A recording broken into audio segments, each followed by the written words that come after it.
Hi, I'd like to share with you a passage from one of my favorite books of all time. This is Siddhartha by Herman Hesse. If you haven't read it, you really should. It's one of those books that stays with you your whole life. It's the story of a young man who seeks truth and wisdom and meaning after he meets with the Buddha. And this quest takes him all over the place. It takes him to a courtesan who he has a sensual relationship with. It takes him to ascetics. It takes him to power and wealth and poverty. And in the end, he ends up staying up with this guy named Vasudeva, who's an old man, a ferryman, and his only enjoyment in life and what he does is just ferry people across the river, which is a big symbol in Eastern thought of the path towards enlightenment. And towards the end of the book, he has this key exchange with Vasudeva, and this is the part I want to read to you. Vasudeva was sitting in the hut weaving a basket. He no longer worked the ferry. His eyes were starting to weaken, and not only his eyes but also his arms and his hands.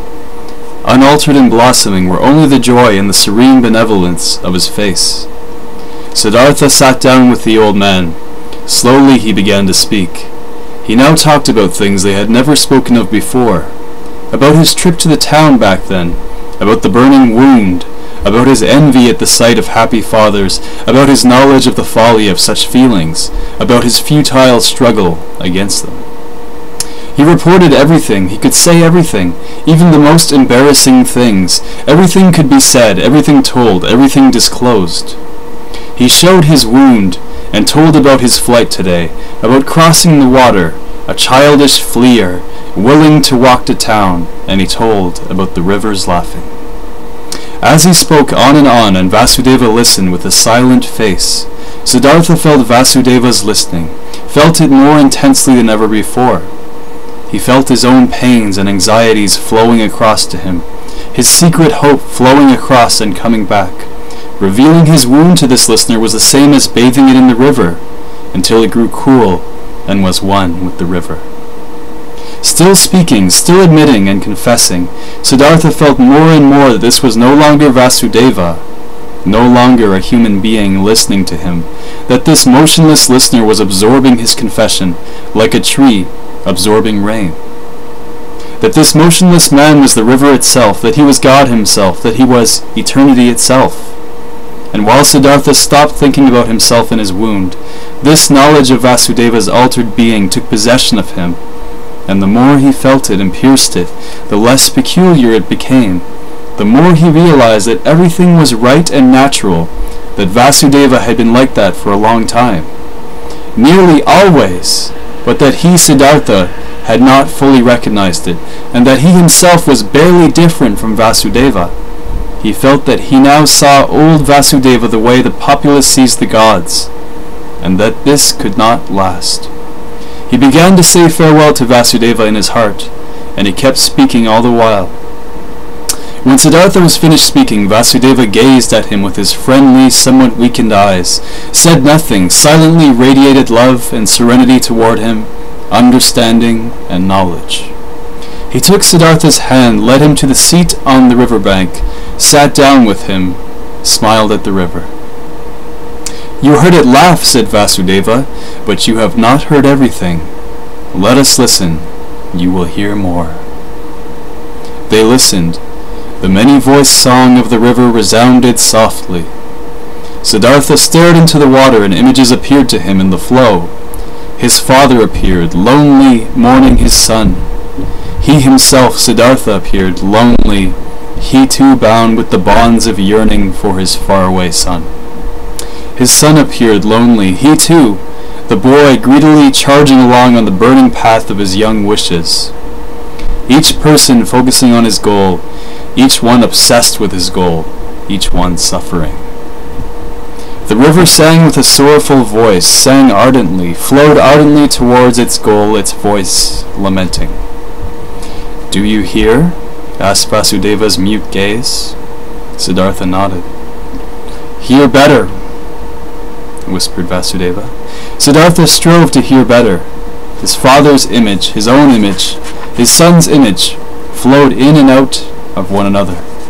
Kamala's image also appeared and dissolved, and Govinda's image and other images flowed into one another.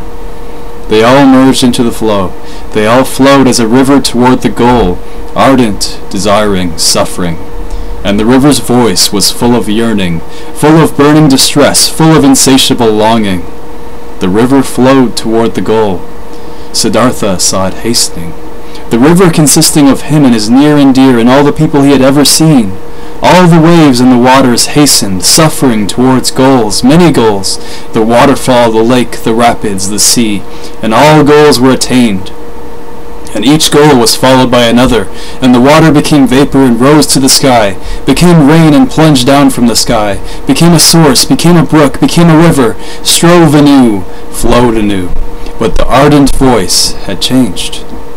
It still resounded, sorrowful, seeking, but other voices joined in, voices of joy and sorrow, good and evil voices, laughing and grieving, 100 voices, 1,000 voices. Siddhartha listened. He was now all ears, utterly engrossed in listening, utterly empty, utterly absorbing. He felt he had now learned all there was to know about listening. He had often heard all these things, these many voices in the river, but today it all sounded new. He could no longer distinguish the many voices, the cheerful from the weeping, the children's from the men's. They all belonged together. The lament of the knowers yearning and laughing, the screaming of the angry, the moaning of the dying. Everything was one. Everything was entwined and entwisted, was interwoven 1,000-fold, and all of it together, all voices, all goals, all yearnings, all sufferings, all pleasures, all good and evil. The world was everything together. Everything together was the river of events, was the music of life. And when Siddhartha listened attentively to this river, listened to this song of 1,000 voices, when he did not listen to sorrow or laughter, when he did not bind his soul to any one voice and did not enter them with his ego, but listened to all of them, heard the wholeness, the oneness, then the great song of the 1,000 voices consisted of a single word, which was Om, perfection. Do you hear? Vasudeva's eyes asked again. Radiant was Vasudeva's smile. It hovered luminous over all the wrinkles in his old face, just as the Om hovered over all the voices of the river. Bright shone his smile when he looked at his friend, and bright now glowed the very same smile on Siddhartha's face. His wound blossomed, his sorrow was radiant, his ego had flowed into the oneness. At that moment, Siddhartha stopped fighting with destiny, stopped suffering. On his face the serenity of knowledge blossomed, knowledge that no will can resist, that knows perfection, that agrees with the flow of events, with the river of life, full of compassion, full of shared pleasure, devoted to the flowing, belonging to the oneness. When Vasudeva rose from his seat on the riverbank, when he looked into Siddhartha's eyes and saw the radiant serenity of knowledge, he touched Siddhartha's shoulder lightly, in his cautious and tender way, and said, I have waited for this moment, dear friend. Now it has come. Let me go.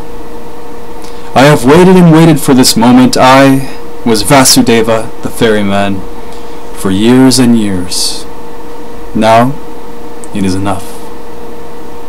Farewell, hut. Farewell, river.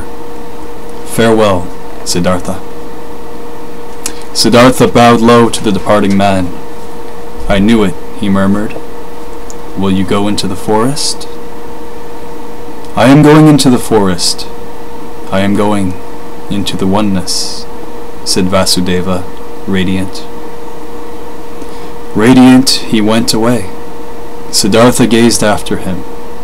Deeply joyous, deeply earnest, he gazed after him, saw his steps full of peace, saw his head full of radiance, saw his figure full of light.